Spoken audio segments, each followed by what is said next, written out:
نحمده ونصلي علی رسولہ الکریم بسم اللہ الرحمن الرحیم۔ صرف 5 منٹ کا مدرسہ قرآن و حدیث کی روشنی میں 22 رجب المرجب۔ نمبر 1، اسلامی تاریخ۔ حضرت ابن عباس رضی اللہ عنہما کا علمی شوق۔ حضرت عبداللہ بن عباس رضی اللہ عنہما کو علم حاصل کرنے کا بہت شوق تھا۔ وہ اپنے ذوق و شوق کا حال خود بیان فرماتے ہیں کہ رسول اللہ صلی اللہ علیہ وسلم کے انتقال کے بعد میں نے ایک انصاری صحابی رضی اللہ عنہ سے کہا، آج صحابہ رضی اللہ عنہم کی بڑی جماعت موجود ہے، آؤ ان سے پوچھ کر قرآن و حدیث جمع کر لیں۔ وہ ہمت نہ کر سکے مگر میں علم حاصل کرنے کے پیچھے پڑ گیا۔ میں ایک ایک کے پاس جاتا اور ان سے علم حاصل کرتا۔ اگر وہ لوگ اپنے گھر میں آرام کر رہے ہوتے تو میں ان کے دروازے کی چوکھٹ پر سر رکھ کر لیٹ جاتا اور ہوا کی وجہ سے مٹی مجھ پر پڑتی رہتی۔ وہ صحابی رضی اللہ عنہ جب آرام سے فارغ ہو کر باہر آتے تو میں ان سے علم حاصل کرتا۔ وہ کہتے، آپ تو حضور صلی اللہ علیہ وسلم کے چچا زاد بھائی ہیں، مجھے کیوں نہ بلا لیا؟ میں کہتا، میں طالب علم ہوں، اس لیے میرا آپ کے پاس آنا زیادہ مناسب ہے۔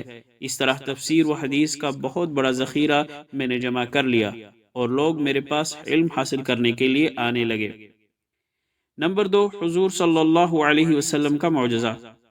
تھوڑے سے توشے میں برکت۔ غزوہ تبوک میں جب سامان خوراک ختم ہو گیا اور لوگوں کو بھوک نے ستایا تو آپ صلی اللہ علیہ وسلم نے چمڑے کا بڑا دسترخوان طلب فرمایا، چنانچہ وہ بچھا دیا گیا۔ پھر آپ صلی اللہ علیہ وسلم نے لوگوں سے ان کا بچا کھچا سامان خوراک منگوایا تو کوئی آدمی ایک مٹھی چنے کے دانے ہی لیے آ رہا ہے، کوئی ایک مٹھی کھجوریں لا رہا ہے اور کوئی روٹی کا ایک ٹکڑا ہی لے چلا آ رہا ہے، یہاں تک کہ دسترخوان پر تھوڑی سی مقدار میں یہ چیزیں جمع ہو گئیں۔ پھر آپ صلی اللہ علیہ وسلم نے برکت کی دعا فرمائی۔ اس کے بعد فرمایا، اب تم سب اس میں سے اپنے اپنے برتنوں میں بھر لو۔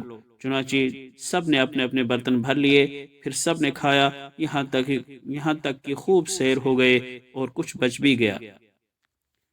نمبر 3، ایک فرض کے بارے میں۔ چہرے کا پردہ بھی واجب ہے۔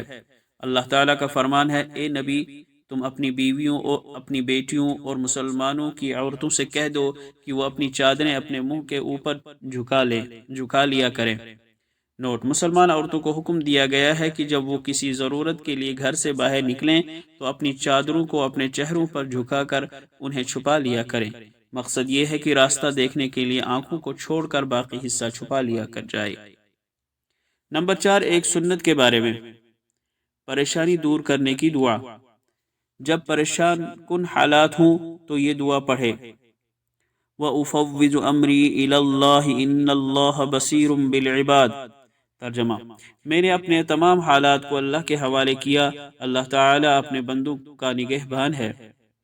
نمبر 5، ایک اہم عمل کی فضیلت۔ 2 محبوب کلمے۔ رسول اللہ صلی اللہ علیہ وسلم نے فرمایا، 2 کلمے ایسے ہیں جو زبان پر بہت ہی ہلکے ہیں، ترازو میں بہت ہی بھاری ہیں، رحمان کو بہت محبوب ہیں، سبحان اللہ و بحمدہ، سبحان اللہ العظیم۔ نمبر 6، ایک گناہ کے بارے میں۔ مسلمان بھائی کو کافر کہنا۔ رسول اللہ صلی اللہ علیہ وسلم نے فرمایا، جس شخص نے اپنے کسی مسلمان بھائی کو کافر کہا تو بے شک دونوں میں سے کوئی ایک اس کا مستحق ہے۔ اگر وہ حقیقتاً کافر ہی ہے تو ٹھیک ہے، ورنہ اگر وہ فی الواقع کافر نہیں تو کفر کہنے والے کی طرف لوٹ جائے گا۔ نمبر 7، دنیا کے بارے میں۔ دین کا مذاق اڑانے والے۔ اللہ تعالیٰ کا ارشاد ہے، اور چھوڑ دو ان لوگوں کو، یعنی ان کے ساتھ اٹھنے بیٹھنے کو، جنہوں نے اپنے دین کو کھیل تماشا بنا رکھا ہے اور جن کو دنیاوی زندگی نے دھوکے میں ڈال رکھا ہے۔ نمبر 8، آخرت کے بارے میں۔ اہل ایمان کے لیے جنت کے بالا خانے۔ قرآن میں اللہ تعالیٰ فرماتا ہے، جو لوگ ایمان لائے اور نیک عمل کرتے رہے، ہم انہیں جنت کے ایسے بالا خانوں میں جگہ دیں گے جن کے نیچے نہریں بہہ رہی ہوں گی، وہ ان میں ہمیشہ رہیں گے۔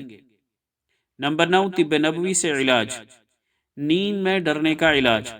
رسول اللہ صلی اللہ علیہ وسلم نے فرمایا، تم میں سے جو شخص نیند میں ڈرے تو اس کو چاہیے کہ یہ پڑھے تو شیطان اس کو ہرگز نقصان نہ پہنچائے گا۔ اعوذ بکلمات اللہ التامات من غضبہ وعقابہ وشر عبادہ ومن ہمزات الشیطان وان یحضرون۔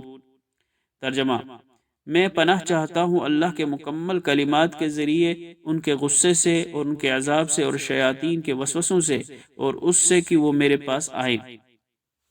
نمبر 10، نبی صلی اللہ علیہ وسلم کی نصیحت۔ خادم کی غلطیوں کو معاف کرو۔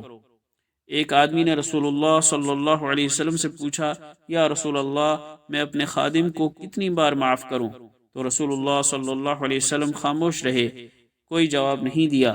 پھر جب اس نے دوسری بار پوچھا تو رسول اللہ صلی اللہ علیہ وسلم نے فرمایا، ہر دن 70 مرتبہ معاف کرو۔